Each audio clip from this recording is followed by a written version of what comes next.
Hey there, and welcome to a deep dive on Stoicism. It's amazing how these philosophies from, ancient Greece and Rome still resonate today. Right. Like they were onto something. Yeah. You were especially curious about Stoicism, its relevance for us now, Hmm. not just as history. And we're diving into Stoicism and the art of happiness to do just that. Great book. It's a gold mine, even if the title, well, Yeah, it doesn't exactly scream fun times. right? Not exactly a beach read. But that's what's so interesting. Stoicism at its core is about happiness. Eudaimonia, they called it. Okay, so not about suppressing all emotions then, because who can Yeah. live like that? Right, not about being emotionless. It's about understanding them, managing them so they lead to well-being. So not like trying to be a robot then. Exactly. Think of it like this. Your emotions are a chariot. Reason's the charioteer. Stoicism gives reason the reins. Okay, much better visual than just like a bunch of stone-faced statues. Right. This managing emotions thing, it almost sounds like, well, therapy. Did modern therapy take cues from Stoicism at all? Absolutely. CBT, cognitive behavioral therapy, owes a lot to the Stoics. Wow. Big time. Albert Ellis, Aaron Beck, huge names in CBT. They were hugely into Stoic principles. Huh.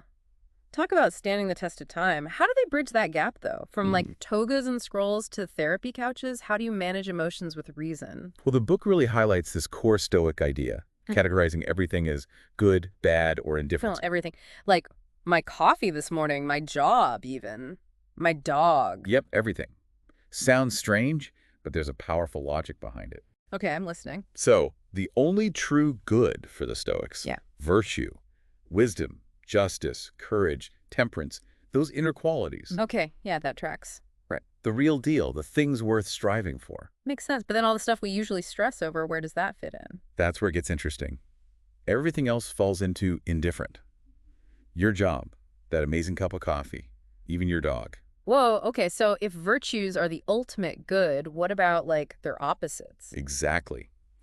The only true bad is vice, injustice, cowardice. Those are what we want to avoid. So we've got virtues, good, vices, bad, but everything else is indifferent. Even like health, wealth, relationships, those have to count for something, right? And here's where Stoicism gets really freeing. Right. Because those things are ultimately indifferent. You're not controlled by them. I think I see where you're going with this. If you stake your happiness on wealth, for example, you're a slave to it. Stoics say, find happiness in what you can control, your actions, your judgments. So it's not that those things aren't nice to have, but they shouldn't be the be-all and end-all of our happiness. Right. Because, let's face it, so much is out of our control, but we can control how we react to it. That's the key. You've got it. It's like they're saying, take charge of your inner world and the outer world has less power over you. Exactly. It's about what you can control. Your virtues, your reactions, and accepting the rest. So how does this play out in everyday life? I mean, if I'm having a terrible, horrible, no good, very bad day, Yeah. how does this indifferent thing help? Well, that's where this idea of living in agreement with nature comes in. Okay, so not literally moving to a cabin in the woods then. No, though that doesn't sound bad.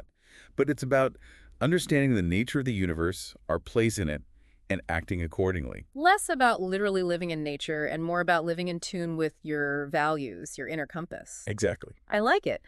But how do we know which actions line up with that agreement? They call those appropriate actions, or kathekanta. Basically, in any situation, there's a virtuous way to act. So like a virtuous path for everything we do, no pressure or anything. Right. And it applies to everything, relationships, challenges, even eating and sleeping. Wow. Okay, so it really is about finding that virtuous path in all of life. That's the goal.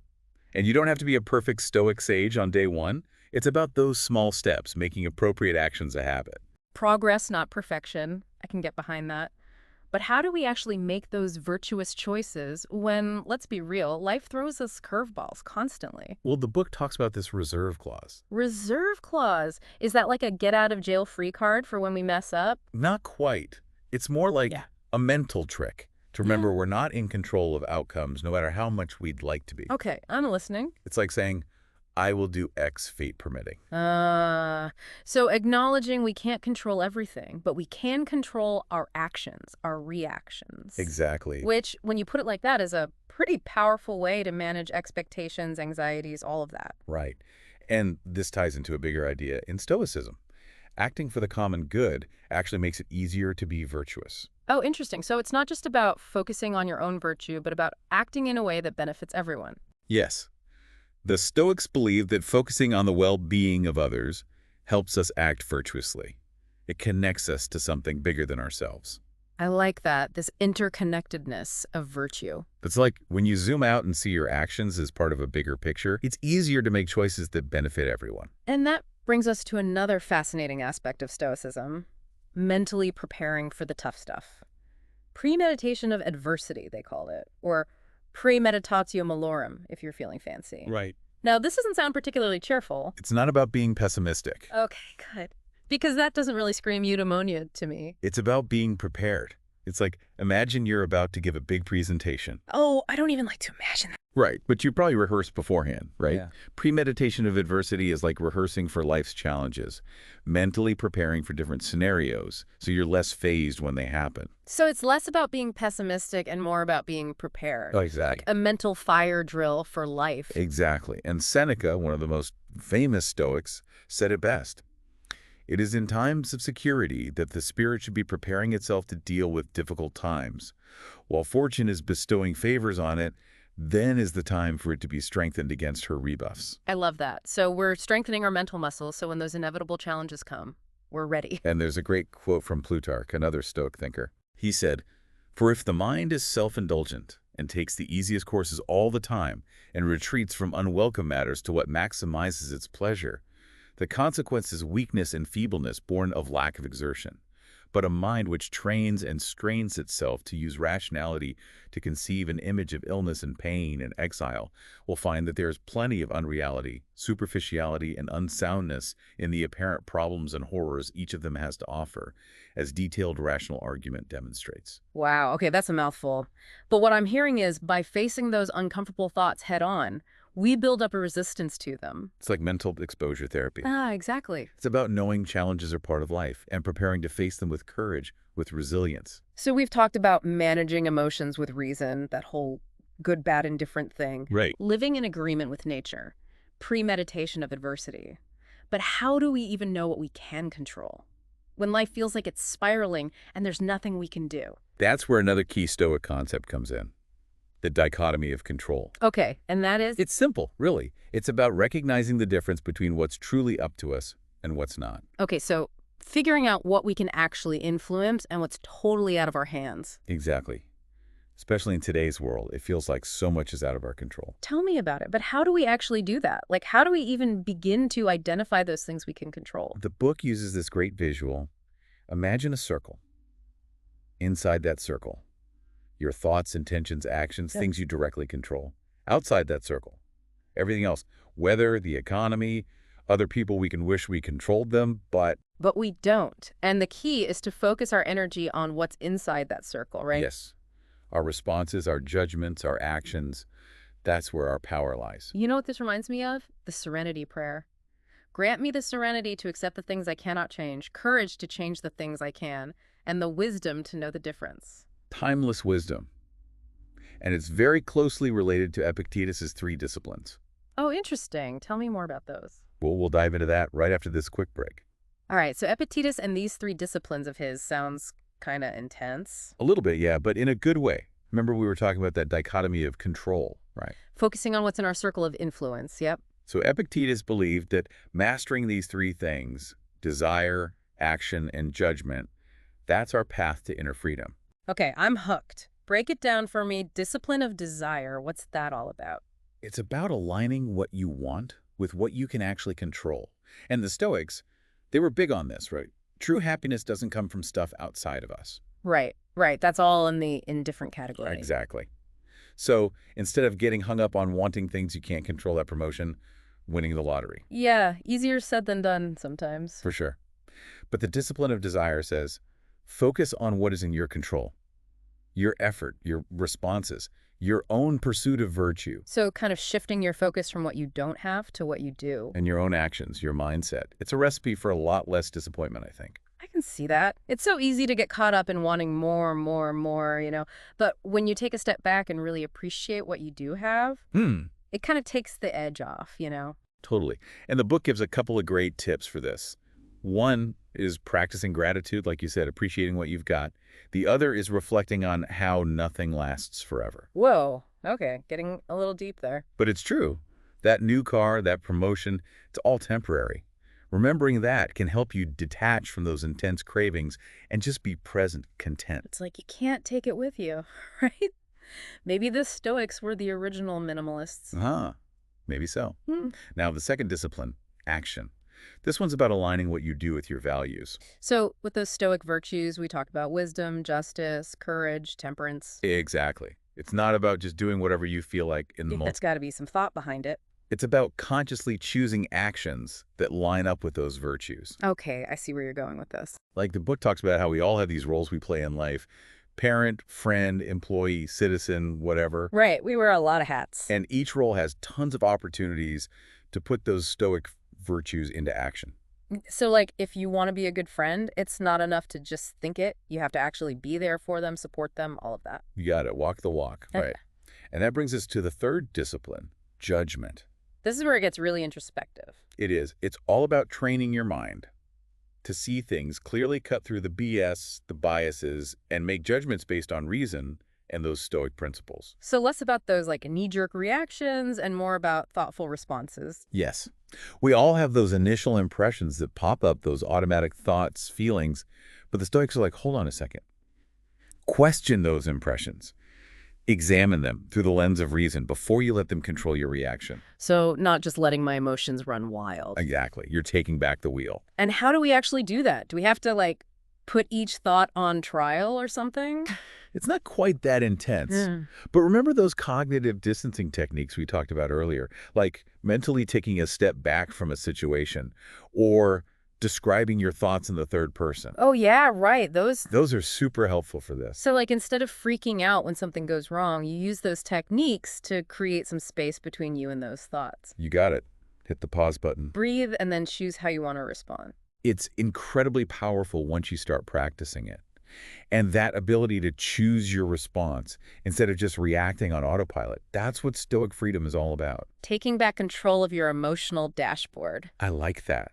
Instead of letting your emotions drive you all over the place, you learn to steer. Exactly. And what's really cool is how these three disciplines all work together. It's not like you just pick one and call it a day. It's all connected. They support each other, they build on each other. So, aligning your desires, actions, and judgments with Stoic principles, it's like this positive feedback loop. You got it. An upward spiral of growth and well-being. I like the sound of that. And that's what's so great about Stoicism. It's not about being perfectly stoic, like some kind of superhuman. Because who can live up to that? All right, we all slip up. It's about progress, constantly striving, constantly refining your approach to life. Progress, not perfection. Music to my ears. But I'm wondering, how do we actually weave all of this into our daily lives? Because ancient philosophy is great and all, but we live in the modern world. Things are hectic. Things are fast-paced. That's the million-dollar question, isn't it? How do we bridge that gap? And the book actually gives some really practical advice on that. Want to hear it? Absolutely. Let's dive in. Lay that wisdom on me. Because it's one thing to talk about these Stoic ideas, but how do we actually make them work in our super busy, super modern lives, Right, right? but it's not all togas and amphitheaters anymore. Exactly. But the book does have some really practical tips. One thing they suggest, starting each day with a Stoic reflection. Oh, I like that. A little, like, mental warm-up before the day's chaos. Exactly, a way to center yourself. What does that look like, though? I'm picturing, like, a whole vision board, motivational quotes, maybe a house plant. It can be as simple or as elaborate as you want. Even just taking a few minutes to remind yourself of a core Stoic principle, a quote you like, or one of the disciplines we've been talking about. So like a touchstone to keep those Stoic ideas front of mind as you go through your day. Exactly. It's about bringing that awareness into your daily life. And it's not just about those morning reflections either. Okay, so what else can we do? Remember those cognitive distancing techniques. The book talks about using them throughout the day whenever those unhealthy thought patterns start creeping in. Oh, right, right. Like a mental reset button when you're stressed, overwhelmed, all of that. Yeah. Imagine you're stuck in traffic and that frustration starts bubbling up. Instead of letting it take over, you hit that cognitive distancing button. Love that visual. So what do I just like start chanting Stoic mantras in my car? You could, or you might just say to yourself, okay, I'm feeling frustrated right now. This is a chance to practice patience. So like Naming it to tame it, kind of. Exactly. You step outside of yourself for a second, observe those thoughts and feelings without judgment. It's super powerful for interrupting those automatic reactions we all have. Taking back control of the controllable. Exactly. And then there's the whole premeditation of adversity thing, remember? Right, our mental fire drill. Mentally preparing for those inevitable challenges so we're not totally blindsided. Exactly. And the more you practice, the more equipped you'll be to handle whatever comes your way. So it really is like building up this mental toolkit of Stoic strategies ready to deploy at a moment's notice. That's a great way to put it. It's funny, we started with these ancient philosophers, and now I'm picturing a superhero with a utility belt full of Stoic gadgets. I love it. But seriously, I'm starting to see how these ancient practices are actually incredibly relevant to our modern lives, you know? They are. And remember, it's not about being a perfect Stoic 24/7. We're human. We're going to slip up. Oh, thank goodness for that. The key is approaching it all with self-compassion and a willingness to keep learning, keep growing. So progress, not perfection, as always. Exactly. And one more thing I wanted to mention from the book alongside all these practices, don't forget to savor the present moment. Oh, that's a good one. So easy to get caught up in the hustle and bustle and forget to appreciate what's right in front of us. The Stoics knew life is fleeting. We got to make the most of each moment. So taking the time to appreciate the small stuff, be present with loved ones, find joy in the everyday, that's a good recipe for a good life, Stoic or not. It really is. And that's what I love about Stoicism and the art of happiness. It gives us these practical, powerful tools to deal with life's ups and downs, to find resilience, grace, and a deep sense of peace. It's been a journey exploring all of this. And, for me, the biggest takeaway is that Stoicism isn't about running away from the world. It's about showing up for it, but in this, mindful, intentional way. It's about finding freedom, not by changing what's happening around us, but by changing what's happening within us. So well said. And on that note, as we wrap up our Stoic deep dive, we'll leave you with a final thought to ponder. If Stoicism is about aligning your actions with your values, what's one small thing you can do today to reflect the best version of yourself? Keep that in mind, and until next time, happy diving.